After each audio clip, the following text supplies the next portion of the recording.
고품격 용기 있는 방송 더불어민주당 서울시당 공식 팟캐스트 서당캐 14번째 방송을 시작하겠습니다. 우리 시작할 때 박수를 한번 쳐주십니다.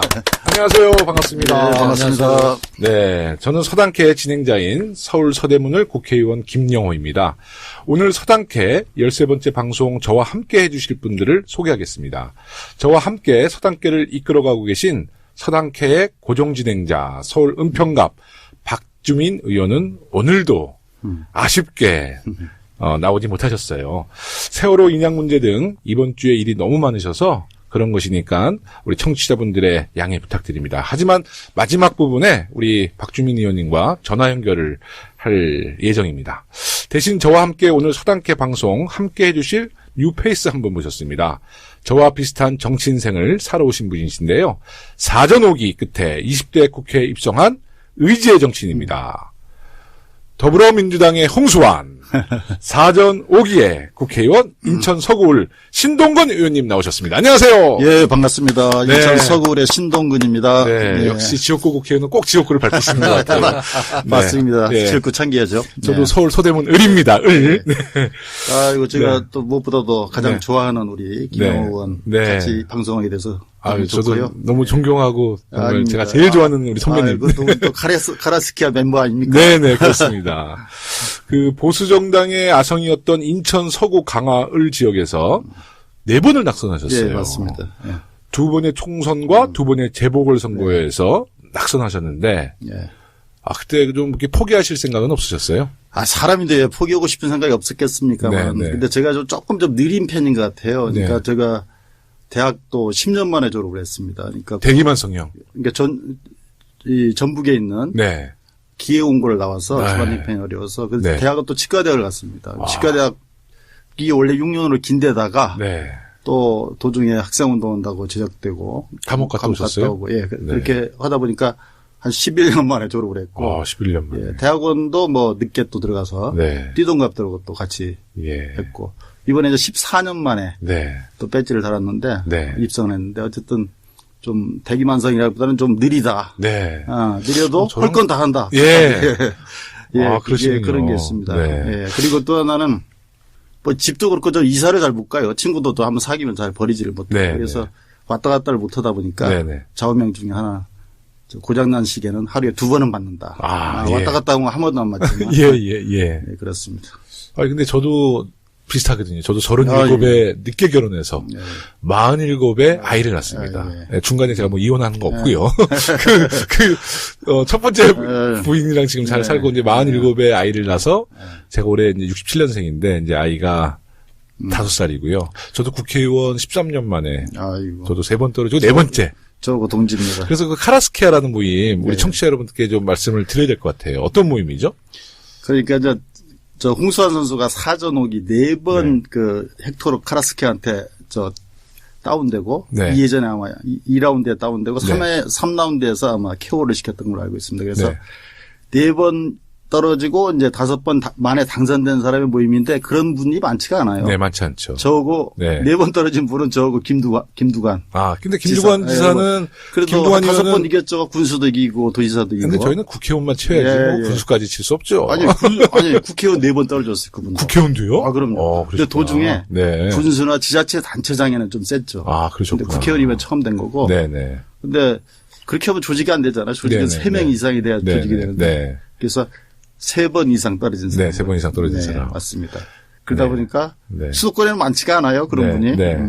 맞습니다. 주로 이제 부산에 네. 박재호 의원. 박재호, 전재수 의원, 최인호 의원, 네. 또 김두관 의원님, 예, 또 그렇죠. 신흥원 의원님, 네, 맞습니다. 그리고 저도.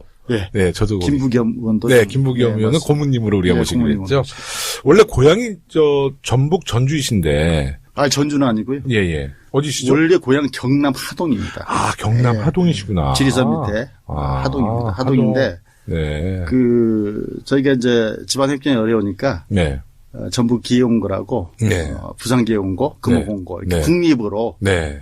100% 기숙사 생활하면서 먹여주고 네. 재워주고 국비를 공짜로 배우는 거죠. 예. 그래서 전북을 갔고 네. 그래서 이제 뒤늦게 또 네. 치과대학을 갔는데 네. 결혼을 했는데 집사람을 만났는데 집사람 장모님 네. 고향이 네. 지금의 이제 검단이라고 인천 네, 서구인데 네. 한 27년 당시에 제가 가서 개업을 했는데 네. 그 당- 치과 개업을 하신 예, 거죠? 그렇죠. 근데 그 당시만 하더라도 거기가 김포였어요. 네. 예. 그래서 이제 거기 자리 잡게 된 거죠. 지금도 치과를 운영하시나요? 지금은 이제 못하게 돼 있죠. 겸직이 안 되니까. 예. 네네, 그래서 겸업 후배한테 네. 물려주고 네. 자, 그 후배 땡 잡았네. 땡 잡았어요. 제가 한 27년 또 네. 이렇게 기반을 잡아놓은 걸 또 좋은 후배라서. 그럼 그 치과는 지금 상호가 어떻게 돼 있죠? 원래 신동근 치과인데 이름을 바꿨죠. 네. 대신에 플랜카드로 밑에 네. 구 신동근 치과 야. 이렇게 한 2년은 써붙이는 걸로 네. 해서 네. 맞습니다. 그 지난번 총선에서 경쟁 후보는 누구였어요? 저 교육부 장관과 당시에 새누리당 대표를 역임했던 항우려. 아우, 거물이네, 예, 거물. 그래서 네. 제가 원래 이제 4번 떨어졌는데 다 황우여 의원한테 떨어졌어요? 아닙니다. 네. 한 4분 정도를 제가 저를 거쳐갔는데 네. 보면 이제 그게 복합 선거구였어요. 네네. 강화라는 그 농촌 지역과 네네. 그다음에 이제 검단이라는 도시 지역인데 네. 그 검단이라는 도시 지역이 인구가 2배가 많아요. 네. 그래서 여기서는 제가 항상 이깁니다. 네. 근데 이 농촌 지역인 강화에서는 3대7 정도로 압도적으로 맨날 치는 거죠. 그러니까 이번에는 이제 또 우리가 또 저 11월쯤에 분당이 되지 않았습니까? 네네네. 그러니까 분당이 되는 그러니까 조금 그런 상황에서 또 그 항우려 네. 거물이 또 낙하산으로 내려오니까 우리 또 동지들이 이번에도 또 좀 어려운 거 아니냐 뭐 이런 거 있었습니다만 네네. 그 처음부터 낙하산은 안 된다 이렇게 네. 해서 극복을 했죠. 네. 다시 한번 박수로 축하드립니다. 네. 감사합니다. 하여튼 강적을 물리치고 이제 5번째 도전만에 국회의원이 되셨는데요. 하고 싶은 일도 많으실 텐데 예. 10개월 정도의 의정 활동 예. 어떠셨어요? 아무래도 이제 뭐 준비는 많이 했었습니다만 또 의정 활동은 처음이니까 네네. 초선이니까 네. 겸손하게 또 배우고 네. 또 이렇게 익히는 네. 그런 과정이었고요. 그래도 이제 보람 같은 건 많이 느끼고 왜냐하면 의원이 돼서 네. 또 지역을 위해서도 그렇고 특히 이제 우리가 제가 교문인데 네. 그쪽 교육계의 비정규직 네. 문제라든지 이런 걸 또 의지로 함께 해결하고 네. 뭐 그런 과정에서 고맙다는 소리도 듣고 보람도 느끼고 교문위가 국회 상임위 중에서 제일 들어가기 어려운 데아니에요. 저 교문위 신청했다 떨어졌어요. 그래요. 네. 국토기하고 교문위가 네, 조금 네. 인기가 좀 높죠. 그런데 이제 아무래도 김영우 의원님도 느끼시겠지만 이게 초선으로 들어가서 의욕은 앞서는데 네. 우리 국회 시스템이 뭐 선진화법이라든지 이렇게 해서 네. 법안 통과가 굉장히 어렵죠. 뭐 그런 구조로 네. 돼 있어서 한계도 느끼고 그렇습니다. 네. 하여튼 화이팅 하시고요. 저도 이제 우리 의원님 잘 섬기면서 모시면서 또 이렇게 사드로 또 동작하니까 사드요. 작년 여름에 가서 네, 우리 개혁입법 이제 네, 진짜 우리 알겠습니다. 의원님이랑 잘 해나가야죠. 그리고 오늘 방송 일부 주제 토크를 위해 정말 특별한 손님 한 분 모셨습니다. 저희 방송 녹음하는 날이면 항상 특별한 일들이 생겨요. 첫 번째 방송에는 우리 서당계 첫 방송에는요. 국회에서 탄핵이 통과됐었고요. 그래요. 지난번에는 헌재에서 박근혜 대통령 파면된 날. 그날도 서당계 녹음이 있었어요. 예. 근데 오늘은 이제 새벽에 박근혜 전 대통령이 이제 구속 결정이 됐죠. 그래서 박 전 대통령의 구속을 불러온 최순실 게이트를 그 누구보다 잘 알고 계신 분 한 분 모셨는데요. 최순실 게이트의 내부 고발자 전 K스포츠재단 노승일 부장님 나오셨습니다. 아이고. 정말 감사합니다. 네, 안녕하십니까. 예. 네, 우선 힘을 팍팍 드리겠습니다. 아닙니다. 예. 쫄지 마세요. 네. 쫄시면 안 됩니다. 네. 그 최순실의 구속, 박 전 대통령의 탄핵, 그리고 구속까지 우리 노승일 부장님의 내부 고발이 결정적인 역할을 했는데요. 박 전 대통령의 구속 소식 듣고 어떤 생각이 드셨어요? 먼저 이번에 2017년 네. 3월 달에 대통령 탄핵 선고일이 있었는데, 네. 그때 탄핵 선고되고 나서, 태극기 집회에서, 네. 불의의 사고로 3분이 네. 돌아가셨잖아요, 네, 어르신들이. 네. 네. 근데 이번에도 구속이 결정이 되면서, 네. 또 한편으로는 또 그러한, 불의의 사고가 네. 일어나지 말아야 되는데, 라는 그런 마음밖에 없었어요. 네. 예. 좀 마음이 굉장히 착하신 분이에요. 네. 그리고 착하니까 또 이렇게. 네. 몇 번의 언론 인터뷰를 제가 들었는데, 그 내부 고발 후에 신변 위협도 많이 느끼셨다고 그래요. 요즘은 좀 어떠세요? 신변 위협은 제가 느낀 거는 한 2번 정도 있고요. 네. 지금은 신변 위협에 대한 부분은 의식을 하지 않고 있어요. 네. 왜냐면은 너무 의식하다 보면 네. 정상적인 삶이 안 될 것 네. 같아서 네. 의식을 하지 않고 있고, 주로 그전에는 택시를 많이 타고 다녔는데, 요즘에는 버스하고 지하철로 네. 이동을 하면서 네. 그렇게 지내고 있습니다. 알아보는 분도 많죠. 예, 많습니다. 누가 네. 보호해주는 분은 안 계시는 거죠? 예, 스스로? 아직은 아직은 근데 저는 노승일 부장님 이제 TV를 많이 봤거든요. 네, 근데 오늘 딱 그렇죠. 보니까 만에 하나 노승일 부장님을 좀 그 신변 위협을 만약 계획하고 계신 분들한테 말씀드리는데 신변 위협에다가 맞을 것 같아요. 보니까 굉장히 오랫동안 예, 네. 운동도 하신 이 예, 최고고요. 최대 출신. 네, 최대 출신이시고, 만약에 그렇게 신변 위협을 만약에 생각하셨다는 분은 빨리 그 계획을 없애주시기 바랍니다. 맞습니다. 노승일 네. 부장님한테. 네. 요새 현재 어떤 일을 좀 하고 계세요? 지금은 K스포츠 재단 이제 지금 현재 청산 절차를 들어가고 있고요. 네. 그다음에 문체부에서는 청산 절차에 대한 명분을 제시를 했는데 그 명분으로 저희가 청산하기에는 너무 억울하다. 네. 그 이유는 뭐냐면은 저희도 박근혜 그다음에 최순실 네. 이 두 분이 이제 그 공동으로 이제 재단을 운영을 하면서 저희도 거기에 대해서 많은 대응을 했거든요. 근데 그러한 부분들이 소명이 안 되고 일방적으로 이렇게 청산하는 거는 지금 현재 남아있는 직원들한테도 명예에 많은 손상이 가기 때문에 네. 그 부분은 짚고 넘어가야 되지 않을까 그렇게 생각하고 있습니다. 그러면 아직 출근을 하고 계시는 건가요? 예, 지금은 청산 절차를 지금 밟고 있기 때문에 예, 그 출근을 하고 있습니다. 굉장히 힘든 시기 같아요. 예, 그죠? 그렇습니다. 네. 최근에 보면 이제 정의 구현을 위해서 내부 고발자들이 많이 이제 나오시잖아요. 맞습니다. 근데 그분들에 대한 어떤 사회 안전망이 너무 부족한 상황입니다. 네. 제도적인 장치도 필요하겠지만 사회적 인식도 많이 바뀌어야 할 것 같고요. 이런 내부 고발자를 보호하고 이분들이 앞으로 삶을 살아가는데도 아무런 지장 없도록 하는 일이 꼭 필요할 것 같아요. 맞습니다. 신동훈 의원님, 국회에서 그런 거 좀 앞장서야 되지 않나요? 저희가 보니까 예를 들어서 100건이 있다 그러면 한 40% 정도 내부 고발 이후에 바로 즉시 해고당하는 것 같아요. 네. 30% 정도는 또 좀 있다가 해고당하고 그러니까 네. 실제로 공익을 위해서 좋은 일을 했음에도 불구하고 불이익을 당한단 말이죠. 그래서 그걸 이제 방지하고자 국회에서 아마 2011년에 네네. 그러니까 공익신고자 보호법을 제정하긴 했습니다. 네, 했는데 네. 근데 그게 이제 현실적으로는 여러 가지 역부족이죠. 네. 그러니까 다시 말해서 좀 살펴보니까 제가 보니까 네, 이런 네. 내용들이 있더라고요. 그러니까 신고 대상 범위가 일단 너무 제한적이다. 그런 게 있습니다. 네, 그러니까 네. 예를 들어서 사립 학교 무슨 이런 거라든지 네, 네, 네. 아니면 금융 관련된 부분은 네, 네, 빠져 네. 있는 게 있는 것 같고. 네. 그러니까 이걸 포괄적으로 좀 더 넓힐 필요가 있고요. 그다음에 네. 실질적으로 또 이 해고를 해도 나중에 원상 조치하면 그냥 끝나는 걸로 돼 있어요. 그러다 보니까 해고해버려도 나중에 기껏해야 원상 조치되는 것이기 네, 때문에 네. 좀 처벌을 엄격하게 할 필요가 있는 것 같고 네.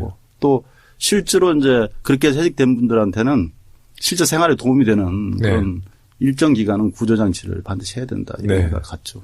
말씀하신 김에 법안 준비해 주세요. 네, 알겠습니다. 말씀하신 김에 예, 그렇지 않아도 이거 네. 하면서 네. 법안 개정해야겠다 이런 생각을 그 갖습니다. 법안은 노승일 법안. 그거 괜찮습니다. 아닙니다. 예. 네. 법으로 노승일을 지키자. 전에 네. MB 정권 초기에 네. 총리실에 공직윤리관실에 네. 장진수 네, 네, 네. 주무관 네. 그 사건도 있었잖아요. 네, 네. 여러 가지 그런. 네. 이번에는 실질적으로 이건 굉장히 대통령이 탄핵되고 또 네. 구속될 만큼 큰 사건에 또 네. 이렇게 공익적 제보를 했기 때문에 그런 계기가 될 것 같습니다. 그러면 대표 발의해 주시면 전 공동 발의로 네, 참여하겠습니다. 그렇게 하겠습니다. 네. 오늘 서당캐 14번째 방송 1부는 두 분과 함께 박근혜 구속과 관련한 이야기를 나누겠습니다. 잠시 광고 듣고 와서 본격적인 방송 시작하겠습니다. 안녕하십니까. 더불어민주당 서울시당 사무처입니다. 더불어민주당 대선 경선 수도권 및 강원 그리고 2차 선거인단 ARS 투표 기간은 3월 31일에서 4월 2일까지입니다. 전화 02-2630-7088로 연락 온 5번의 ARS를 모두 받지 못한 경우 안내 문자가 발송되며 문자에 기재된 번호로 4월 2일까지 자발적으로 ARS 전화 투표하시면 됩니다. 그리고 수도권 및 강원 순회 투표는 4월 3일 오후 2시 고착 스카이돔에서 진행됩니다. 많은 참여와 응원 부탁드립니다. 이상 더불어민주당 서울시당 사무처에서 말씀드렸습니다. 감사합니다. 네. 박근혜 전 대통령에 대한 구속영장이 오늘 아침에 발부되었습니다. 법원은 장시간의 영장 실질 심사 끝에 주요 혐의가 소명되었고 증거인멸에 염려가 있어 구속의 사유와 필요성, 상당성이 인정된다며 구속영장을 발부했습니다. 법원의 구속결정, 우리 신동훈 의원님 어떻게 생각하세요? 이게 어떻게 보면 운명처럼 이게 세월호가 기환하는. 글쎄 말이에요. 그러면서 동시에 또 박근혜 전 대통령은 구치소로 가는. 네. 좀 그런 부분인데 어쨌든 간에 그렇지만 국가적으로는 좋은 일은 아니죠. 앞으로 이런 일은 다시 있어서는 안 되겠고요. 네. 다만 누구나 법과 원칙 앞에 공정하다. 네. 이런 걸 보여준 것은 민주주의가 한 단계 네. 업그레이드 되는 그런 계기가 되지 않을까 싶습니다. 그건 새벽 3시쯤에 이제 구속이 됐는데 네. 저도 오늘 아침에 이제 일찍 한 7시쯤에 네. 자고 일어나서 뉴스를 접했거든요. 근데 정말 마음이 무겁더라고요. 그렇죠. 네, 마음도 네. 무겁고. 네. 우리 노승일 부장님은 어떻게 보셨습니까? 저는 이번 구속 결정에 대한 부분을 이렇게 생각했습니다. 헌법하고 민법하고 형법은 다르지 않습니까? 네. 근데 이번에 이제 구속 결정은 헌법재판소에서 박근혜 전 대통령에 대한 탄핵을 결정했잖아요. 네. 그거에 대한 기초가 되지 않았을까. 네. 그리고 이경재 변호사가 오늘 이런 얘기를 했죠. 영장 실질심사한 판사의 자질을 갖고 문제를 삼았었어요. 네네. 그런데 법과 원칙, 소신을 기초로 한 판사의 결정은 매우 아름다운 판결이었다. 이렇게 생각하고 있습니다. 네. 네. 그 박근혜 전 대통령이 불구속 상태에서 재판을 받을 수 있는 기회를 스스로 걷어차버렸다는 평가도 있습니다. 왜 이 지경까지 왔다고 우리 노승일 부장님은 생각하세요? 먼저 가장 중요한 거는 국민에게 용서를 구하지 않은 점이고요. 그다음에 반복된 거짓말, 그다음에 국민을 기만하는 행위를 절대 용서하지 않는다가 이번에 결정적인 이유 같습니다. 네. 그러니까 정말 네. 제가 봤을 때 이게 네. 첫째는 변호인하고도 소통이 제대로 안 되는 것 같아요. 그죠? 그렇죠. 그러니까 정확히 대응할 수가 없는 거죠. 예. 정확히 대응할 수가 있었으면 사실 미리 그 잘못된 부분에 대해서는 인정하고 또 아닌 부분은 아닌 대로 법리적으로 다툼을 하고 이렇게 해서 국민한테 또 사과할 분은 사과하고 했으면 이 지경까지는 안 왔죠. 그렇지 않겠습니까? 예, 근데 박근혜 대통령이 바깥 세상을 정말 몰랐나 봐요. 지난번에도 인터넷 매체랑 청와대 있을 때 인터뷰 보면 그 태극기 집회에 대해서 촛불 집회보다 더 많이 나왔다는 뉘앙스로 얘기를 했거든요. 맞습니다. 그러니까 이게 아마 그 측근들이라는 사람들이 직보를 하는 사람이 없다고 해야 그러니까 되겠죠. 눈과 귀를 다 가로막고 대통령에 대한 판단력을 흐리게 했던 것 같아요. 근데 아무리 판단력을 흐리게 하더라도 그거는 정말 양심의 문제인데 본인이 그것에 대해서 정말 진정성 있게 사과하고 용서를 구하고 또 그것을 낱낱이 또 고백하고 네. 그랬으면 여기까지는 이렇게까지 비참해지진 않았을 것 같아요. 예, 또 제가 생각할 때는 제가 만약에 법에 그 의지를 한다면은 변호사를 찾아갈 거 아니야. 그렇죠. 변호사님께 처음부터 끝까지 일어났던 행위에 대해서 정확하게 다 말씀을 드릴 것 같아요. 그래야 변호사님이 정리를 해서 그리고 법에 대해서 맞습니다. 보호를 받게 해줄 수 조언에 또 있으니까. 그 조언을 또 받아들여서 예. 그래야 본인한테 도움이 되는 거예요. 예, 그러니까 이번에는 박근혜 전 대통령하고 변호사하고 어떠한 소통이 전혀 안 된 상태에서 일방적으로 제가 봤을 때는 변호인단들이 나왔던 기사를 토대로 해서 변호를 준비하지 않았을까. 그래서 이러한 결과가 나오지 않았을까라는 생각합니다. 저는 박근혜 대통령 기억하시겠지만 이제 우리 국회에 처음 박근혜 대통령 와가지고 그때가 이제 한참 최순실 게이트의 이제 시작 단계였어요. 그러니까 이제 상당히 국민들로부터 이제 분노가 막 표출됐을 텐데 갑자기 국회 와가지고 개헌을 제안했잖아요. 맞습니다. 예. 야, 저는 그때 보면서 야, 정말 이것은 교활하다. 이 여론을 그 개헌이라는 블랙홀에 다 빨아들이게 하려고 개헌을 그때 사실 표정이 맞습니다. 너무 그 좀 당시에 그랬어요. 네. 아마 우병우 적품이 아닌가 생각이 들긴 합니다만은. 그러니까 국민을 무시하니까 그런 짓을 하죠. 어쨌든 만약에 그날 JTBC에서 패블릿 그 예, 태블릿 PC. 보도가 없었으면 네, 네, 네. 국면이 완전히 그 국면으로 다 덮일 뻔했잖아요. 그날 밤에 태블릿 PC가 맞습니다. KTBC에서 바로 그러면서 그 개헌이 물 건너 가버리는 네. 그런 결과가 됐죠. 그러니까 그 개헌으로 이 여론을 잠재우고 새로운 국면을 만들겠다는 그것은 결국 국민들을 정말 우습게 알았던 거거든요. 그렇죠. 네. 맞습니다. 네. 그 박 전 대통령의 구속 소식을 들은 최순실이 죽고 싶다는 반응을 보였다고 해요. 네. 최순실은 본인의 행동이 이런 국가적인 비극을 부를 것이라고 과연 예상을 했을까요? 예상을 했다고 저는 생각하고 있습니다. 네. 그 부분 뭐냐면은 최순실은 항상 무슨 일을 할 때 은밀하고 조용하게 말이 안 나오게 그 이유는 대통령한테 피해가 갈까봐 이렇게 일을 진행하고 저희한테 지시를 했거든요. 예. 그러고 이제 저하고 마지막 통화 2016년 그 10월 27일 그 녹취록에 들어보면은 누가 이 정권을 망가뜨리려 한다고 생각한다. 네. 이런 부분이 있거든요. 그래요? 충분히 인지를 하고 있다고 저는 생각하고 있습니다. 그럼 최순실 인지를 때. 하고도 그런 일을 했다는 얘기입니까? 그렇죠. 예. 최순실 씨를 제일 마지막에 본 게 언제세요? 저는 마지막 통화는 2016년 10월 27일이고요. 2016년. 예, 마지막으로 본 건 2016년 6월로 기억하고 있습니다. 그 최순실 씨가 박근혜 대통령에 대해서 호칭을 어떻게 했나요? VIP라고 표현하죠. 아니, 근데 둘이 통화하는 내용은 못 들어보셨어요?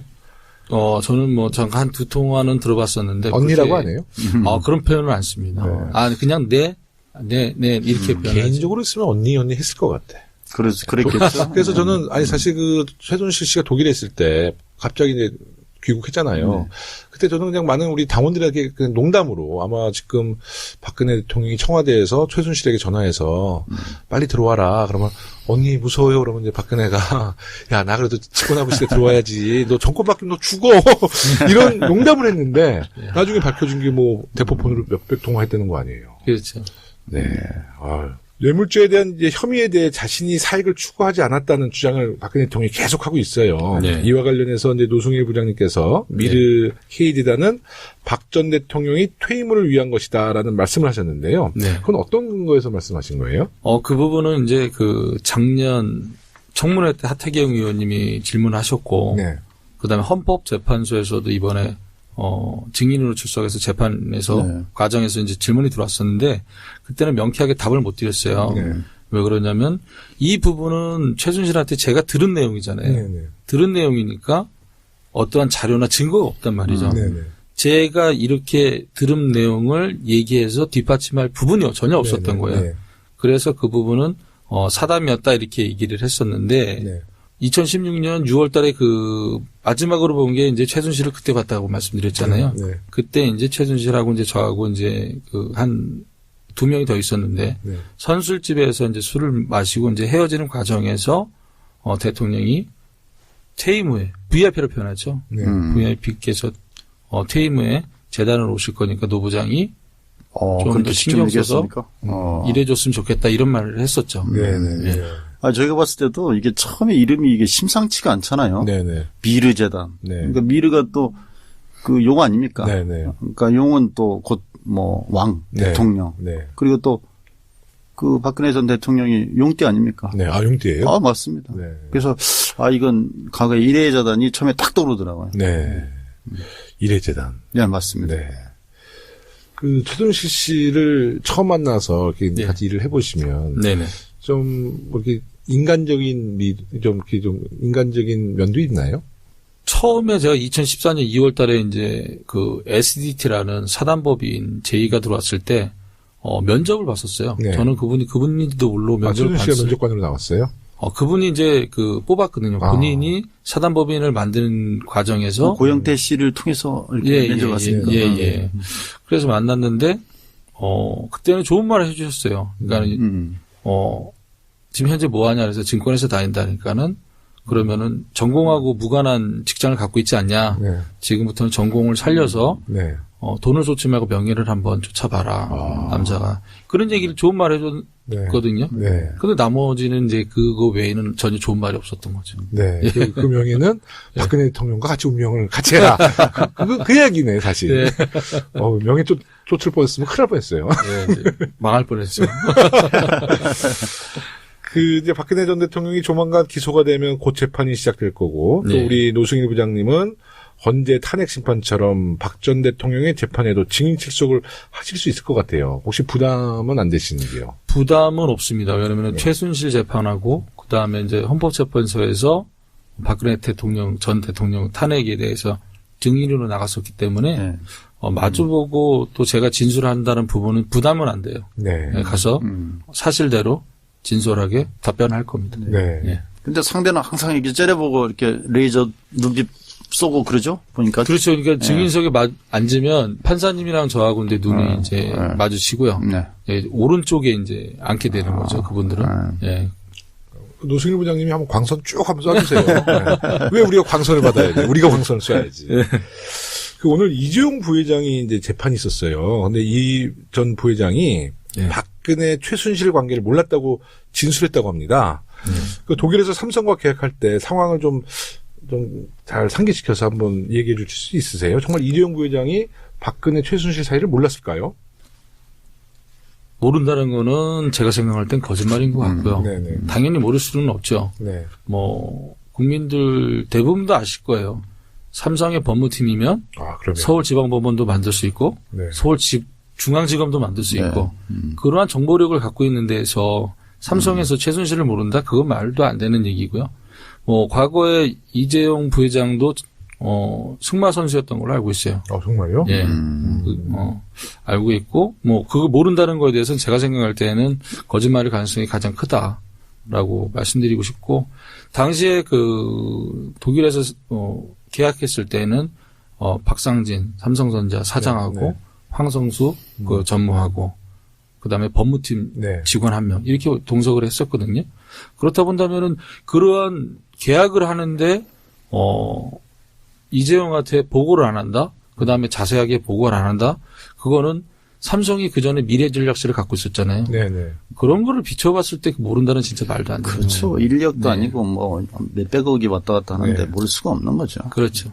특히 뭐 대통령의 측근인데 그걸 뭐 보고를 안 할 리가 없죠. 또 삼성의 정보력도 대단하거든요. 그렇죠. 거기도 정보 보고를 계속 올리거든요. 맞습니다. 그 박 전 대통령과 최순실의 관계, 그러니까 그 박 전 대통령에 대해 최순실의 영향이 굉장히 컸죠. 그걸 그렇죠. 직감하셨어요? 그거를 2014년 2월 달에는 그걸 직감을 그렇게 큰지는 직감을 못했어요. 네. 단순히 아는 사이, 그리고 도움을 좀 받는 사이 이렇게 알았었고 최근에 와서 이제 생각했던 거는 그 부분이죠. 그 JTBC 기사에서 나왔던 최순실이 잘하는 건 대통령 연설문 고치는 거다. 그럼 연설문이라는 걸 자세히 생각하면 대통령이 어디 가서 연설을 한다. 그거는 국정 과제고 국가 정책이잖아요. 네네. 그러면 정책을 수정한 사람이 만든 거잖아요. 네. 그러면 최순실의 파워는 막강했다. 그리고 최순실이 수정한 그 연설문을 갖고 대통령이 연설했다? 그러면 누가 대통령이냐? 네. 이렇게 또 생각할 수 있는 거죠. 예. 그러면은 지금 뭐 소위 얘기하는 박근혜는 꼭두각시였고 실질적인 대통령은 최순실 아니었냐? 네. 이 부분이 맞을 수도 있다라는 생각이 드는 거죠. 네. 그 예컨대 뭐 무슨 민원 청탁했는데 잘 안 되면 전화 오면 최순실에게 얘기하면 바로 또 된다면서요. 그렇죠. 이제 뭐 어떻게 됐냐 보고를 하면 이렇게 됐다. 또 제가 이제 보고를 하잖아요. 네. 그럼 바로 이제 어디에 전화하고 또 BH 바로 해결되고. 최순실은 BH라고 항상 표현했어요. BH 쪽에 연락을 해서 하면은 뭐 그 다음 날 바로 이제 처리가 되는 거죠. 뭐 안정범 수석이 절절맬 정도면 뭐 그게 다 대통령하고 바로 직접적 관계가 있는 거죠. 그러니까 최순실 씨가 좀 성깔도 있죠.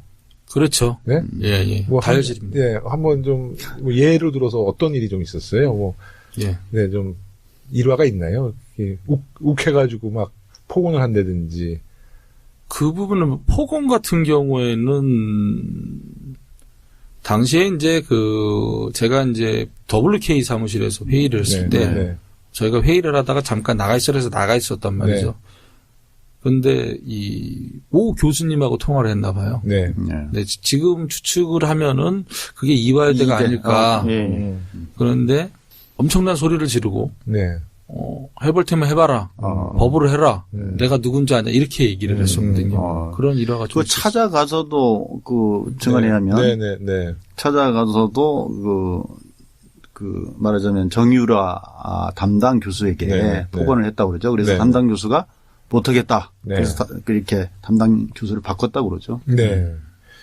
그러면 이제 이제 국정농단의 진실이 이제 세상에 알려지고. 예. 딱 보시니까 어때니까 내가 생각했던 정도였어요? 아니면 정말 이게 다 이렇게 전말이 다, 공개되면서, 야, 예. 정말 내가 생각했던 최순실은 내 생각보다 더 큰 영향력을 행사했구나. 어떤 쪽이셨어요?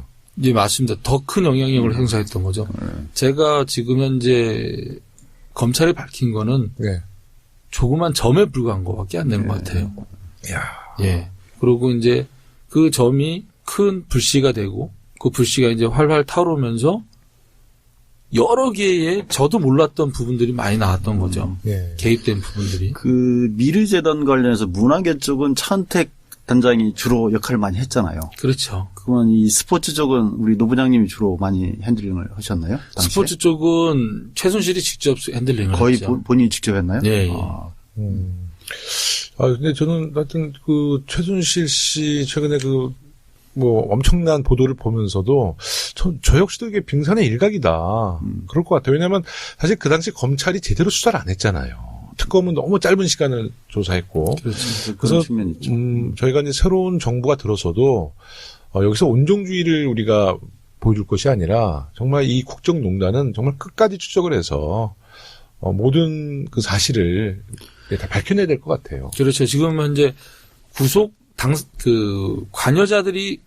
관련자들이 구속만 된 상태지. 네. 지금 1심도 안 끝난 상태잖아요. 그렇죠. 그럼 그들이 또 재심을 청구하고 또 대법까지 간다면은 새로운 증거물하고 자료하고 또 새로운 뭔가를 또 프로젝트를 했던 게 또 나올 수 있는 과정들이 그러니까 이게 시간들 많죠. 이게 많죠. 총체적인 어떤 진실도 그렇고 또 재산 축적 과정도 하다 말았잖아요, 지금. 그죠? 그렇죠. 그런 부분까지 포함해서 네. 전체적으로 좀 밝힐 필요가 있죠.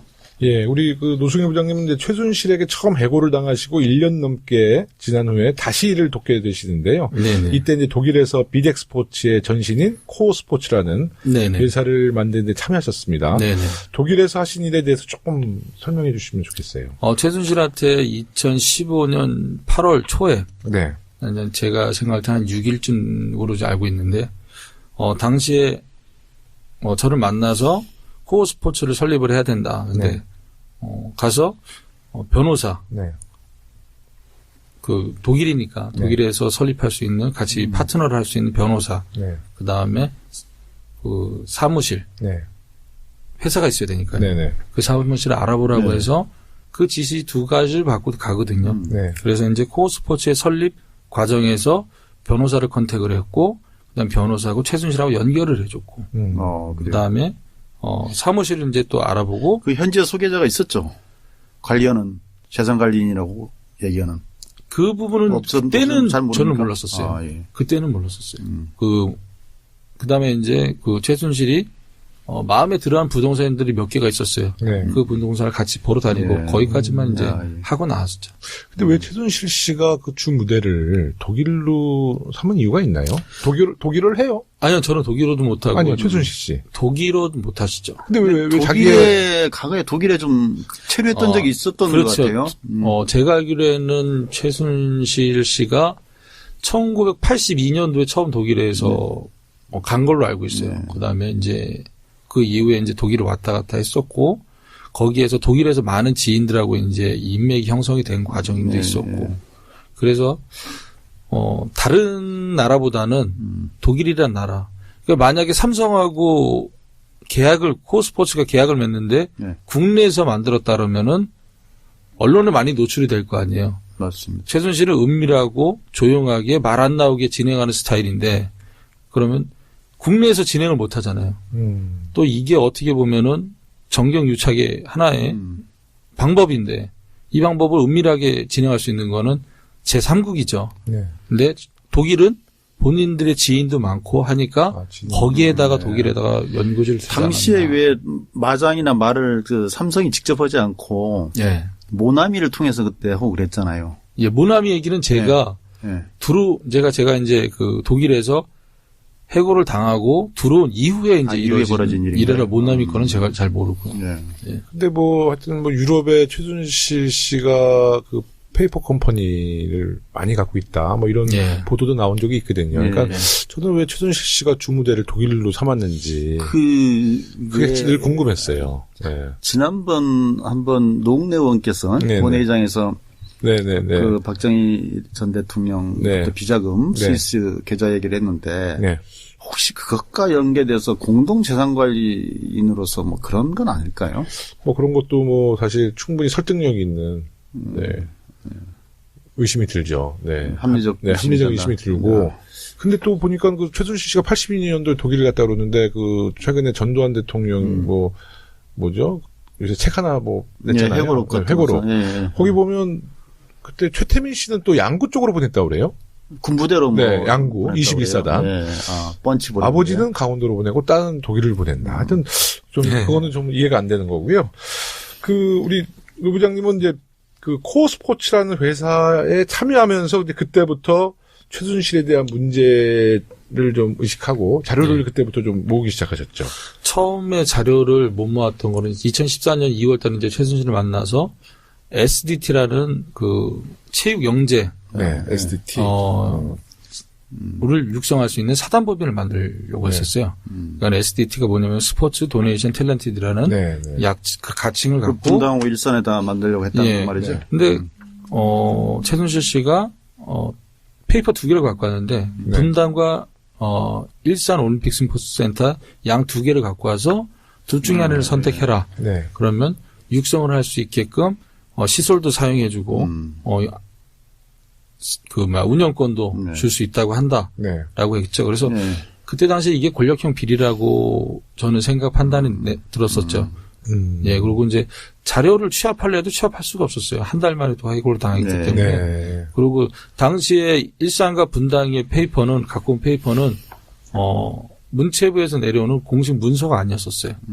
그게 그 김종 문체부 전 제2차관에서 온 페이퍼인데, 그래서 그 페이퍼는 어디에다 내놔도, 검증을 못 받을 수밖에 없는 페이퍼였어요. 네. 예. 그래서, 2015년 8월 달부터는 들어가기 전에 이제 얘기를 들었잖아요. 삼성하고 계약을 해야 된다. 네. 그러면 삼성이 왜? 그렇게 생각을 했고, 네. 그럼 삼성하고 최순실하고 계약을 해? 그럼 최순실 뒤에는 박근혜가 있는데, 이거는, 정경유착의, 하나의 연결고리고, 네. 그 다음에 하나의 방법이고, 그 다음에 삼성은 대한민국에서는 제1의 기업이잖아요. 네. 맞습니다. 엄청난 스캔들이잖아요. 네. 스케일도 컸고, 그래서 이제 결정을. 근데 뭐, 이 정유라를 그 최순실이 끔찍하게 생각을 했습니까? 뭐, 그 정도로? 예, 많이 생각을 했죠. 예, 많이 생각을 했고, 딸이 하나밖에 없잖아요. 예. 딸이 하나밖에 없는 상태이니까 많이 생각을 하고 많이 도와주려고 했었던 거죠. 예, 근데. 그래서 삼성이 결합된 게, 예, 뭐, 미러 K스포츠 재단에 대한 출연금도 있지만, 예. 따로 또, 정유라 승마권과 관련해서는 별도로 지원했었잖아요. 그죠? 그렇죠. 그러니까는 승마가 먼저고, 그 다음에 미르가 만들어주고, 아, 그 다음에. 승마가 먼저 지원이 됐나요? 그렇죠. 예, 승마가 2015년 8월 달에 계약이 된 거고, 그 다음에 10월 달에는 미르가 설립이 되고. 그런 의미면 삼성은 상당한 뇌물 공여 정황이 있는 거네요. 네. 그 전이었으면. 지금 우리 방송하다 보니까 갑자기 여기가 검사실 같아요. 우리 신동훈 의원님 부장검사 같아요. 네? 약간 분위기가 약간 그런 분위기죠? 저희가 교문위에서 하도 이걸 갖다가 많이 캐가지고. 네. 또 직접 또 증인을 만나니까. 네네네. 친절하게 그 국감 증인으로 나오셨으면 아주 대박 터뜨렸을 텐데. 글쎄 말이에요. 아쉬움이 큽니다. 네, 다시 분위기를 좀 자연스럽게. 네. 그래서 이제 우리 노승일 부장님 2번 해고를 당하시고 다시 K스포츠 재단에 입사를 하게 되죠. 예, 예, 예. 이때도 최순실 씨가 직접 연락이 왔나요? 아니면 다른 경로로 왔나요? 직접 연락은 안 오고 이제 영태를 통해서 이제 네. 연락이 왔었던 부분이고요. 네. 그때 당시에 영태한테 제가 물어봤어요. 최순실하고 연관돼 있으면 나 안 들어간다. 한두 달 만에 또 해고가 될 텐데 네네네. 못하러 거길 또 들어가냐. 네. 그런데 영태가 네. 전혀 그런 부분은 아니다. 정경련에서 주도를 해서 만들었기 때문에 네네. 최순실은 어떠한 영향력을 행사할 수 없다. 그러니 이번에 가서 열심히 잘 일해봐라. 네. 이건 최하고 상관이 없는 걸로 알았어요. 예. 둘은 최하고는 상관이 없는 걸로 알았어요. 근데 들어가 봤더니 아니더라. 아닌 거죠. 네. 야, 참. 그래서 이제 미르, K스포츠재단 의혹이 이제 이성환 전 미르재단 사무총장의 내부 고발로 시작됐는데요. 네. 처음 재단 관련 보도가 나왔을 때는 어떠셨어요?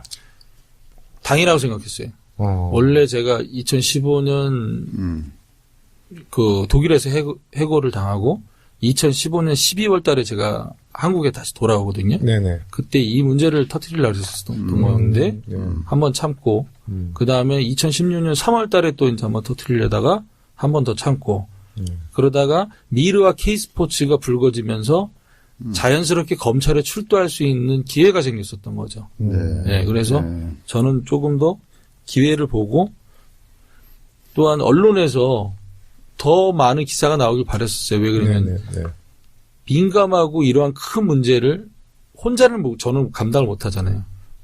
그렇죠. 어느 정도 여론도 있어야 되고 국민들도 공감이 가야 제가 한 목소리를 내고 자료를 내더라도 공감을 해주시니까 맞습니다. 예, 그렇게 생각해요. 근데 처음에 이제 폭로하시고 이제 뉴스에서 그게 이제 보도가 될 때 그래도 그때는 박근혜 전 대통령이 살아있는 권력이었잖아요. 그렇죠. 그래서 뭐 아까 얘기했던 개헌 제안도 하고 부탁기를 했는데 그때는 정말 마음속으로는 조마조마하셨겠어요. 야, 이게 세상에 다시 그냥 공개되지 않고 또 그냥 이 문제가 또 사라지는구나. 뭐 이런 걱정도 많이 하셨겠어요. 그때 이제 가장 고민했던 게 과연 검찰에서 어떻게 받아줄 것이냐. 제가 진실을 얘기하고 증거와 자료를 제출했을 때 검찰이 과연 수사를 할 것인지 말 것인지 만약에 검찰에서 제가 생각한 한 대로 수사를 안 한다면 또 어떠한 방법을 취해야 되는 건지에 대한 고민을 많이 했었죠. 초기에는 그게 특수부가 아니고 형사부에다가 그냥 배당해가지고 그냥 옆에다가 치워놨었잖아요. 그렇죠. 예. 그러니까 그때는 확신이 안 들었을 수도 있겠어요, 보니까. 그러니까 뭐 압수수색 영장 자체를 뭐 발부 안 하고 그렇죠. 우병우 핸드폰도 뭐 확보 못 하고 초기엔 그랬죠. 청와대도 뭐 압수수색 결국 못 한 거잖아요. 이게 이제 국감과 또 언론을 통해서 이렇게 증폭되면서 이제 그렇게 된 거죠. 그러니까 신동근 의원님의 활약이 굉장히 컸죠. 왜냐하면 신동근 의원님이 이제 교문이신데 지난 국정감사 때 굉장히 활약이 크셨어요. 그때 최순실 게이트에 대한 국정감사를 준비하시면서 저는 안행이기 때문에 그때 굉장히 언론에 그때 초점을 못 받는 스포트라이트들을 다 받았죠. 저만이 아니고 우리 경훈 의원들이 다 어떠셨어요 그때? 당시에는 이제 저희가 작년 7월쯤에 TV조선에서 이 문제를 약간 다룬 적이 있어요. 그리고 나서 이제 그 뒤에 안 다루게 됐는데. 그렇죠. 그래서 저희가 인지는 하고 있었죠. 근데 이제 여기에 대한 뭐 증거가 없잖아요. 그러니까 저희가 각 정부 부처에 자료 요구를 해도 자료 안 주고. 또 증인 신청했는데도 증인 다 기각시켰어요. 한 명도 그렇죠. 여당에서 막았죠, 다. 그렇게 하는 상황에서 사실 막막함이 있었죠. 그런 부분이 있었는데 저희가 초기에는 이제 아까도 말씀드렸지만 이건 좀 미래재단하고 성격이 비슷한 것 같다. 강제 출연한 건 모금 출연한 건 분명하다. 그래서 그러면 그 정황을 좀 찾기 위해서 팀워크를 서로 짜자. 그래가지고 처음에는 이걸 다루는 것도 이게 좀 서로 긴가민가하는 그런 분위기였는데 이제 하나씩 파보다 보니까 이건 명확하다는 게 느껴졌죠. 처음에 이제 저 같은 경우에는 이 재단을 어떻게 등록을 했나. 이걸 파봤죠. 맞아요. 그랬더니 처음엔 아니라고 그러다가 저희가 이제 증거 자료들을 갖다가 이렇게 내미니까 그 주무관이 서울까지 가서. 그러니까요. 출장을 가서 서비스로 받고 그리고 그걸 불과 5시간 만에 그걸 국장까지 다 결재를 합니다. 그리고 그 결재하는 데서는 보통 날인이 지킨 정관을 넣어야 되고 그다음 창립 회의록이 있어야 되잖아요. 그런 것도 없는 상태에서 그때 정부의 답변 정말 웃겼잖아요. 그럼요. 그러고 그 뒤에 또 이게 이제 잘 아시겠지만 한 3개월 정도 내에는 또 사업을 시행해야 되고 그다음에 재산 이전 사항 같은 것도 좀 해야 되는데 그런 부분들이 좀 미진하더라고요.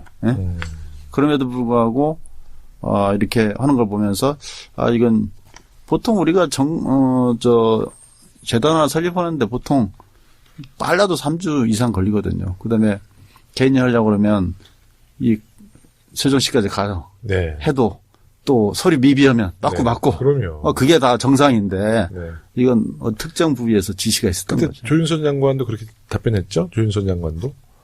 어떻게 답변? 그러니까 그것은 뭐 특별히 문제가 되지 않는다. 자기들이 자기가 아는 바에서는 문제가 없다고 본다. 네. 뭐 이런 식으로 계속 아주 그냥 발뺌을 했죠. 조윤선 장관 블랙리스트 나왔을 때도 발뺌했죠. 네, 뭐 예. 1000번 만번 아주 물어봐도 자기는 감옥 들어갈 때까지 답변은 똑같을 수밖에 없다 이런 얘기 막 했잖아요. 맞습니다. 아주. 제가 그 얘기에 속았어요. 조윤선 장관 말이 정말 진실인 줄 알았어. 의원님도 좀 그런 생각 안 드셨어요? 조윤선 장관이 하도 막 결백 주장할 때. 그렇게 생각하지는 않았고요. 그래요? 모든 정황 증거를 저희는 알고 있었고. 제가 너무 순진한 것 같아요. 이 블랙리스트 같은 경우에도 네. 그 밑에 다 삭제한 회의록이었지만 그 내부 고발자들이 있어서 회의록 같은 걸 도정원 의원이 확보를 하고 있어서 그러셨구나. 그건 뭐 있을 수가 없는 일인데도 불구하고 끝까지 발뺌을 한 거죠. 그러면 연기력이 보통 좋은 게 아니에요. 제가 봤을 땐 여자 김기춘이다. 네. 저럴 정도로 올 연말에 대종상 여성 연기자 대상. 네. 저도 거기 그 표정에 완전히 속았고요. 우리 노승일 부장님은 이제 검찰 조사에서 모든 것을 이제 털어놓으실 때. 네네네. 그래도 좀 고민이 좀 되셨을 것 같아요. 많이 무슨 고민이 됐죠. 2016년 제가 10월 25일 날 첫 번째 검찰을 출석을 했어요. 네. 근데 당시에 이제 24일 전날에 네. 전화가 왔을 때, 6층에 있는 검사님께서도 전화 오고, 10층에 있는 검사님께서도 전화 왔어요. 근데 6층에 있는 검사님이 오늘 들어와서 조사를 받는 게 좋을 것이다. 이렇게 얘기를 했거든요. 근데 거기를 안 갔죠, 제가. 그래서 제가 10층으로 갔어요. 그랬어요. 네. 배짱이 세시네. 왠지 좀 이상해가지고, 이제 10층으로 가고, 저한테는 제 가장 두려운 시간이었었거든요. 네네. 진실을 밝히는데, 네. 이런 생각도 들었었어요. 검찰에서 걸어 나갔을 때, 내 모습이 어땠을까? 네. 과연 살아있을까? 말까? 그 고민을 많이 했거든요. 네. 그 고민을 한 이유 자체가 뭐냐면은, 안종범 정책수석, 전 정책수석이 재단 쪽에 검찰 대응 문건이라고 해서 2장짜리 이제 페이퍼가 왔었죠. 그걸 이제 찢어진 거를 제가 이제 딱 풀어 다 붙여가지고 저도 읽어봤더니, 그 전에, 조사를 받았던, 정동구 이사장님이나, 그 다음에 이성한 전 사무총장이나, 어떻게 조사받았는지 결론이 나왔었던 거죠. 그러면 제가 가서 이거를 진실을 얘기한다? 그랬을 때 제가 역으로 해를 입을 수가 있잖아요. 12시간 반 동안 이제 거짓말을 했죠. 그러고 난 다음에, 검사님을 믿을 수가 있겠더라고요. 네. 그래서 검사님께 조사는 그러면 오늘 여기까지만 받겠다. 네. 그랬더니 검사님이 깜짝 놀라는 거죠. 이런 표정이죠. 참고인 네 주제. 왜 검사를 네가 진술 조사를 여기까지만 받는다고 하냐. 그래서 제가 4시간 반 동안 진실을 얘기해 드렸어요. 네. 그 다음에, 찢어져서 다시 붙였던 대응 문건을 보여드렸죠. 이 문건이다. 그럼 누군가 여기 와서 어떻게 진실을 얘기할 수 있겠느냐. 검찰에서 조사받은 내용이 청와대까지 벌써 들어가서 청와대에서 대응 문건이 나왔는데 누가 와서 이거를 여기 와서 진실을 얘기할 수 있겠느냐. 그래서 그 검사님께 말씀을 드리고 그 검사님이 용기를 줬죠. 그러고는 이제 그 검사님께 이제 제가 자신 있냐 그랬더니 자신 있다. 대한민국 검사가 이런 큰 사건 한번 맡고 못 벗는 것도 명예다. 와, 우리 서당계에서 검사에 대한 좋은 평이 처음 나옵니다. 그래서 그분을 만난 거는 저한테는 행운이었고 어떻게 보면 저한테는 은인이죠. 저한테는 진짜 은인과 같은 분이시죠. 그분 안 만났으면은 되지도 않았었고. 아니, 지금 이렇게 얘기 들어보니까 무슨 영화 속의 한 장면이잖아요. 아니, 정말, 직접 이런 걸 겪으시면서, 이거 뭐야? 이거 완전 영화야. 내가 영화의 주인공이 됐네. 이런 생각도 드시겠어요. 믿겨지지 않죠. 영화도 재미가 없을 정도로 현실이 더 영화 같잖아요. 아니, 지금 국정농단의 그 사건이 세상에 알려지면서, 정말 너무 많은 정말 공격도 당하시고 어려움이 있으셨는데, 체중은 안 빠지셨어요? 체중은 제가 이제 더 오히려 좀 불었어요. 그러니까 좀 늘었어요. 왜 그러냐면 정치해야 돼. 이런 사람 정치해야 돼. 왜냐면 워낙에 독일에서 못 먹어서 네. 제가 폭식증에 걸렸었거든요. 네. 그게 지금까지도 연결이 돼서 네. 스트레스만 받으면 먹기 싫어요. 이게 스트레스 때문에 드시는 무슨 거. 밥하고 네. 국수 놓은 거 그거 저 사진 네. 본 적 있습니다. 네, 예. 그거만요. 예. 아니, 왜냐면 이제 탄핵 심판 본격적으로 진행되면서 이제 고용태 씨랑 우리 노승일 부장님에 대한 공격을 또 저쪽에서도 엄청 했잖아요. 저쪽 변호인단에서도 그렇죠. 공격하고 네. 얼마나 힘드셨어요. 근데 체중이 안 빠지신다 그러니까 저는 경선 치르면서도 체중이 14kg 빠졌는데 저는 이런 일이 당하면 예. 저는 죽어요. 근데 저도 잘 견뎌낼 것 같아요. 우리 삼전사기 사전오기에 또 우리 의원님 뭐 이런 이 정도 일이야 뭐 우리가 네, 정의로운 사회 구현을 위해서 그럼요. 충분히 견딜 수 있죠. 그럼요. 의원님은 또 예전에 경희대학교 삼민투 위원장으로서 진역도 좀 갔다 오시고. 그러니까요. 저희 몇 년 가셨어요? 도중에 나왔으니까 한 1년 6개월 살았습니다. 근데 저는, 그때에 비해서는 지금 박근혜 대통령 가는 건 뭐 아주 뭐. 그때 어디 계셨어요? 저는 뭐 안동에도 있었고 뭐 여러 군데 있었습니다. 예. 그러니까 그 서울 분을 안동으로 보낸 것은 굉장히 그 당시 군부 독재에서 볼 때는 거기가 중구금 네. 시설이었거든요. 네. 고생 많이 하셨네요. 예. 저희가 또 이 서당캐 출연자들이 주로 감옥 갔다 온 분들이 많이 나와요. 민주화운동에서. 김영건 선배도 갔다 오시고. 네. 거기서 뭐 강기정 의원 네. 뭐 몇 명들 다 같이 있었죠. 네. 경희대 삼민투가 예전에 그래도 굉장히 좀 강성 운동권이었잖아요. 네, 좀 그랬죠. 근데 어떻게 치과 의사를 하셨어? 치과사를 해서 그걸 한 건 아니고. 네. 예, 그랬죠. 네. 또 사명감이 있어서. 네. 그 최순실의 국정농단에 대해 아직 밝혀지지 않은 것들이 많을 거라고 아까 말씀드렸는데요. 예. 동의하시죠? 그렇죠. 네. 그러면 동의는 절대적으로 하고요. 네. 재판이 이제 진행 중이고 앞으로 이 재판이 끝내려면 빠르면 한 1년 6개월은 더 가야 될 것 같아요. 네. 그러겠죠. 그 과정에서 많은 변화가 있고 그다음에 많은 또 다른 사건들이 나올 가능성이 크죠. 네. 제가 뭐 독일도 가서 현지인 분들도 만나서 이렇게 얘기를 해보면 제가 모 방송국하고 모 방송을 2번을 연달아서 갔었거든요. 근데 처음에 갔을 때는 말씀들을 잘 안 해주셨어요. 네. 근데 두 번째 갔을 때는 말씀들을 조금 해주시더라고요. 근데 탄핵이 됐고 구속이 된 상황에서는 그쪽에서도 많은 증언들이 나올 수 있을 것 같아요. 네네. 예. 그 최순실에 대한 재판은 이제 진행 중에 있고 박 전 대통령에 대한 재판도 빠르면 4월 말부터 시작될 것 같아요.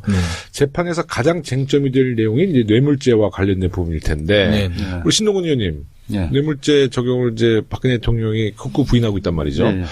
그게 적용되면 최고 무기징역까지. 네. 어떻게 보십니까?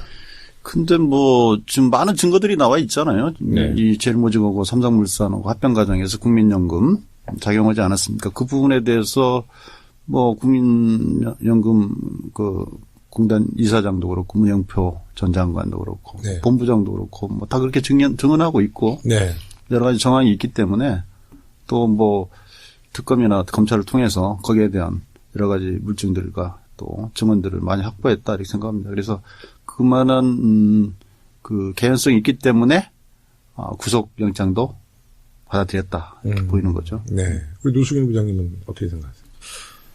뇌물죄에 저도 이제 그 무게를 가장 많이 두고 있고요. 저는 이제 독일에서 이제 삼성과 계약을 했을 때 이제 당시에도 있었고 거기에서 오고 간 문서나 그다음에 뭐 페이퍼나 이런 부분들을 제가 상당 부분 이제 검찰에 제출한 상태에서 제가 보면 코어와 삼성, 그다음에 코어 스포츠와 삼성과 미르 K스포츠에 대한 후원, 그다음에 CJ를 통한 한국 동계 영재 스포츠 센터에 준 그 부분은 뇌물로 봐야 되는 게 가장 많지 않을까. 그다음에 삼성은 국민들에게 피해를 줬잖아요. 어떤 피해를 줬냐면은 지금 뭐 의원님께서 말씀하셨듯이 국민연금을 통해서 미래에 국민들이 받아야 될 돈을 깎아놨단 말이죠.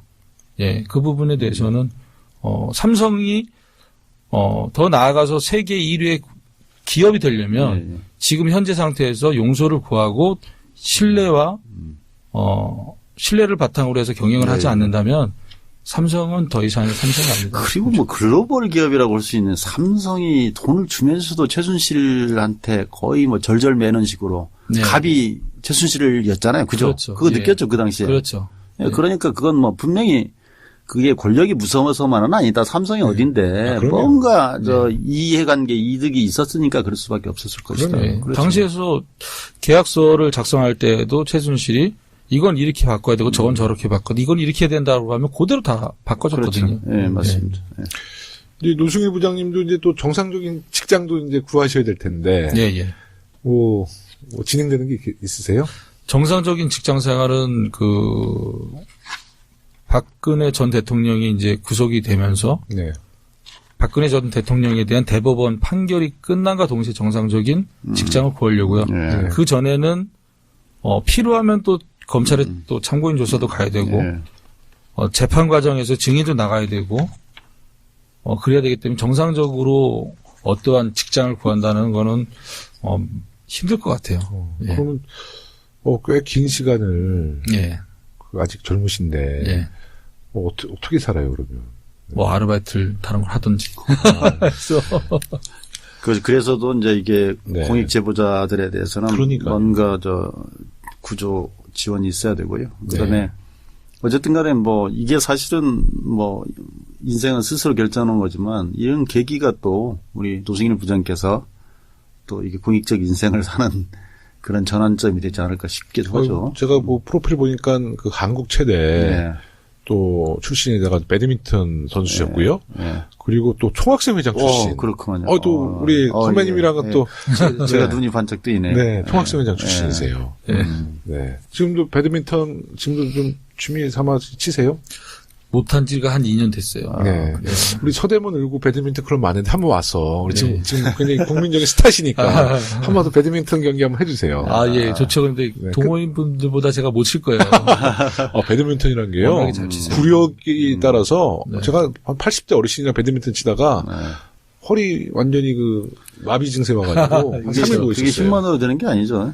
구력이더라고요. 평소 또 쓰는 근육이 다를 거고. 80대 할머니가 저를 갖고 노시는데 저쪽에 던지고 저쪽에 툭툭 치시는데 배드민턴 정말 쉽지 않은 운동이더라고요. 그리고 동호인 분들 중에 선수처럼 치시는 분들도 많아요. 대한민국에. 네. 제가 개인적으로 좀 궁금했는데 그 정윤회 씨는 보신 적 있으세요? 한 번도 뵌 적이 없죠. 네. 최순실 씨도 정윤회 전 남편에 대한 얘기가 없었고요. 예, 언급은 없었죠. 저하고 같이 있을 때도 전혀 언급이 없었어요. 정유라도 자기 아버지에 대한 언급은 있었어요. 그러니까 제가 한번 삼성과 최순실을 중간에 가교 역할을 하는 게 이제 박원호 대한승마배전 전문이었었는데 그분이 이제 정윤회 씨 얘기를 하더라고요. 매우 가까운 사람이고 나랑 형동생 한다라고 표현을 했었거든요. 그 부분을 제가 정유라한테 물어봤더니 정유라가 그건 아니다. 생물학적인 우리 아빠는 이렇게 표현을 하는 거예요. 그때 이제 정유라 씨에 대한 언급은 정유라가 그렇게 언급했던 것만 그러니까 기억하고 아버지에 있죠. 대한 그리움. 그렇죠. 그게 없는 것 같더라고요. 어렸을 때부터 워낙에 엄마와 아빠가 유명하다 보니까 바쁘셨나 봐요. 많이 못 챙겨주고 해가지고 본인은 부모에 대한 사랑을 못 받고 자란 그런 사람으로는 좀 비춰졌죠. 예. 우리 지역과 관련돼 있는데 그 인천 아시아드 주경기장하고 예. 그 승마장이 거기잖아요. 예. 인천 아시안 게임 승마장. 예. 뭐 그런 것을 최순실이 활용해 보려고 했다는 그런 것도 있었던 느낌이 그건 맞나요? 정확하게 맞습니다. 왜 그러면 최순실이 지시했던 사업 중에 하나가 이제 5대 거점 사업이라고 종합형 스포츠 클럽은 연 3억짜리 모델이었고 5대 거점은 연 8억짜리 모델이었어요. 3년간 지원받는 시설을 구하러 다녀봤는데 최순실이 인천 아시안 게임 운동 했던 경기장을 활용해봐라 그런 얘기도 있었거든요. 예. 많이 탐을 냈죠. 우리 의원님도 옛날에 인천시 정무부시장. 네, 제가 정무부시장하면서 인천 아시안 게임 그 경기장 건설 여러 가지 다 총괄했었죠. 네. 저는 사실 오늘 그 최순실 관련해서 개인적으로 궁금한 게 많아요. 근데 방송 중에 제 개인적인 궁금증을 푸는 것이 방송이 아니기 때문에. 알겠습니다. 네. 혹시 신동훈 의원님 이제 더 이상 뭐 하실 말씀 있으세요? 아닙니다. 아니, 제가, 국감 준비하면서 이렇게 만났으면 얼마나 좋았을까. 그 당시에 재단에 돈을 출연했던 기업의 이사분이 네. 그 얘기를 간접적으로 저희가 밝히고 싶은데 나중에 증언을 하니까 본인이 못하겠다고 그때만 해도 분위기가 이게 네, 아니었거든. 그렇죠. 근데 오늘 이렇게 생생하게 네. 경험담을 들으니까 굉장히 또 새롭고. 최순실 게이트 아직 끝나지 않았습니다. 예, 맞습니다. 네, 아까 이제 말씀드린 것처럼 뭐 국방 분야도 뭐 로키드 마틴 설도 있고요. 뭐 여러 가지 저희가 좀 더욱 좀 조사해서 모든 부분을 명명백백하게 이제 공개해야 될 것 같아요. 다시 이런 역사가 반복되지 않으려면 박 전 대통령에 대한 엄정한 법 집행이 가장 우선적으로 이루어져야겠죠. 어떤 권력자라도 법 위에 존재할 수 없다는 것을 각인시키는 기회가 됐으면 좋겠습니다. 우리 노승일 부장님, 박 전 대통령의 구속과 관련돼서 못하신 말씀 있으시면 한 말씀 해주시죠. 그러니까 변명과 거짓말보다는 국민들에게 진심으로 사실을 밝히고 용서를 구하는 게 네. 대한민국 전 대통령으로서의 자세지 않을까 이렇게 생각합니다. 네. 최순실 전 사장에 대해서도 네. 그분도 마찬가지로 지금이라도 네. 참여하고 네. 국민들에게 용서를 구하는 게 낫지 않을까 생각하고요. 국민들은 지금 현재 많이 성숙해 있잖아요. 대한민국 국민들은. 용서를 구하면 용서를 해줄 수 있는 국민들이 많이 성숙되어 있기 때문에 네. 지금이라도 빨리 용서를 구하는 게 낫지 않을까 생각합니다. 네, 오늘 마치기 전에 세월호 인양과 관련한 이야기를 잠시 나누고 마치겠습니다. 우리 박주민 의원님 오늘 직접 우리 스튜디오에는 나오지 못하셨지만 전화 연결해 보겠습니다. 박주민 통신원. 예, 안녕하세요. 예, 네. 왜 오늘 또 빠지셨어요? 바쁘시죠? 일정이 좀 바뀌었죠. 예. 예. 저희가 세월호 이야기를 안 할 수가 없어서 지금 바쁘신 예. 거 잘 아는데도 저희가 이제 전화 연결했거든요. 예. 예, 인양된 세월호가 오늘 오후에 목포 신항에 도착했습니다. 예, 맞습니다. 네, 육상으로 거치하는 작업이 시작되었는데요. 예. 육상 거치가 완료되면 본격적인 미수습자 수습과 선체 조사가 시작되는데요. 난관이 예. 상당히 많을 것 같습니다. 가장 예. 신경 써야 될 부분이 어떤 부분이죠? 우선 지금 목포 신항에 도착을 했는데요. 네네. 바로 이제 육상 거치 작업을 하는 건 아니고 1,000톤 정도의 해수를 더 빼내야 된다는 거예요. 해수부는. 네네. 그래서 무게를 좀 더 가볍게 한 다음에 육상 거치를 한다는 거고, 그래서 배수 작업을 지금 하고 있는 상황입니다. 네네. 육상 거치 후에 이제 본격적인 그 미수습자 수습 및 선체 조사가 진행돼야 되는데, 네. 현재까지 그 방법에 대해서 논란이 좀 있는 상황이에요. 네. 해수부는 좀 절단을 해야 되는 것 아니냐는, 물론 네. 지금 많이 유연해졌긴 했지만 네네. 그런 기본적인 입장을 가지고 있고, 반면에 절단이 과연 그 미수습자 수습이라든지 선체 조사에 적합한 방법이냐에 대해서는 또 논란이 있는 상황입니다. 네네. 그래서 그런 방법들을 좀 정해야 되는데, 네. 방법을 정하기 위해서 이제 선체조사위원회와 해수부가 긴밀히 좀 논의를 해야 되는데, 네네. 그 과정이 좀 잘 진행될까? 네. 뭐 이런 게 좀 걱정입니다. 예. 우선 이제 그 선체를 절단하게 되면 이제 증거 보존도 좀 어려워지는 거죠. 그런 것도 있을 뿐만 아니라 선체를 절단하는 과정에서, 그리고 절단한 부위를 바로 세우는 과정에서, 네. 미수습자분들도 훼손이 될 수 있다라는 네. 게 전문가들의 의견이기도 해요. 네, 그런 그래서 걱정할 수 있죠. 네네. 네, 그런 부분을 좀 다 살펴가지고 가장 네. 합리적인 방법을 좀 찾아야 되는 상황입니다. 네. 그 며칠 전 반잠수함선 위에서 뼈가 발견돼가지고 그 한 차례 소동이 있었는데요. 네네. 그 과정을 겪으면서 여전히 해수부가 무능하다는 비판이 많이 나오고 있습니다. 예. 대선이 끝날 때까지 국정 공백 속에서 해수부가 제대로 일을 하겠느냐는 우려도 많이 제기되던데요. 어떻게 생각하세요? 그러게 말입니다. 그래서 사실은 선체조사위원회를 서둘러 지금 만들려고 위원 선출 과정을 거친 거 아니겠습니까? 네네네. 해수부는 상당히 좀 그 선체조사위원회의 조언이라든지 또는 협의 이런 것들을 거쳐가지고 여러 가지 작업을 진행하겠다고 하고 있는데, 네. 오늘 이제 가족분들이 세월호를 좀 보기 위해서 목포 신항에 내려가셨는데, 네네. 눈이 원활하지가 않았나 봐요. 아, 그래요? 여전히 네. 좀 가족분들한테 고압적인 자세를 좀 보였던 것 같고, 네. 그래서 말씀하셨던 어떤 그런 국정 공백, 네. 그리고 여전히 좀 가족분들에 대해서는 좀 고압적인 자세들, 이런 것들을 가지고 있는 것 같아서, 네. 과연 잘 될까 이런 걱정이 있고요. 네네. 무엇보다 선체조사위원회가 빨리 제 기능을 좀 발휘를 해서 그런 부분들을 좀 통제를 해야 될 것 같습니다. 예. 네네. 선체조사위원회가 활동을 시작했지만 2기 세월호 특조위가 빨리 가동되어야 한다는 요구도 많습니다. 예, 국회에서 많은 노력이 필요할 것 같은데요. 예. 네, 지금 어떤 노력을 해야 될까요? 2기 특조위를 건설하기 위한 법은 작년 말에 발의와 동시에 신속처리 안건으로 지정이 되어 있습니다. 그래서 자유한국당 등 다른 반대하는 당의 도움 없이도 본회의는 통과할 수 있는 그런 상태는 되어 있는데 네. 다만 그게 시간이 좀 걸리지 않습니까? 신속처리 안건이라는 게. 네네. 그래서 이제 이걸 좀 시간을 당기기 위해서 자유한국당이라든지 이런 네. 반대하는 당들과도 협상을 계속 해야 되는데 네. 이게 사실 여의치는 않아요. 하여튼 많은 노력을 기울여야 될 것 같습니다. 그리고 만약에 그게 안 된다면 정권 교체 후에 네. 검찰의 어떤 조사나 이런 기존에 있는 수단들을 저희가 활용할 수 있거든요. 네네. 특조위가 아니더라도 네. 그런 방법들도 좀 적극적으로 고민해 봐야 될 것 같습니다. 네. 하루빨리 미수습자들이 온전하게 수습되고 사고 원인에 대한 진상규명 활동이 제대로 진행되기를 기대해 보겠습니다. 많이 늦었지만 지금부터라도 정부와 국회가 세월호 참사의 올바른 마무리를 위해 모든 노력을 다할 수 있도록 박주민 의원님, 우리 또 국회가 최선의 노력을 다해야 될 것 같습니다. 예, 네. 알겠습니다. 의원님 지금 목포 현장이세요? 아닙니다. 오늘은 서울 쪽에서 원래 네. 예정되어 세월호 관련된 강연이 있어요. 네. 그래서 강연을 지금 하러 가는 길입니다. 아, 예. 그러시군요. 네. 하여튼 바쁘신데도 이렇게 전화 연결해 주셔서 감사하고요.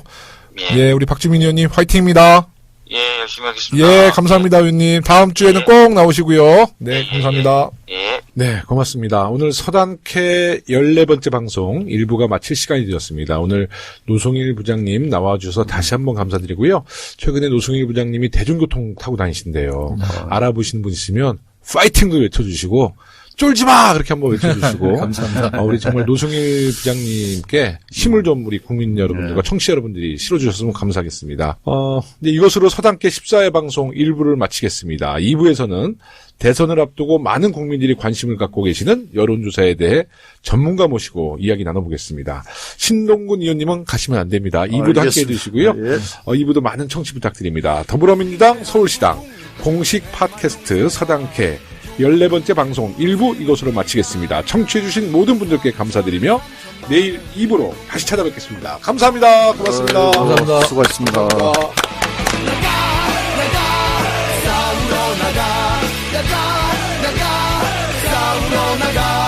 국민문의 자유종이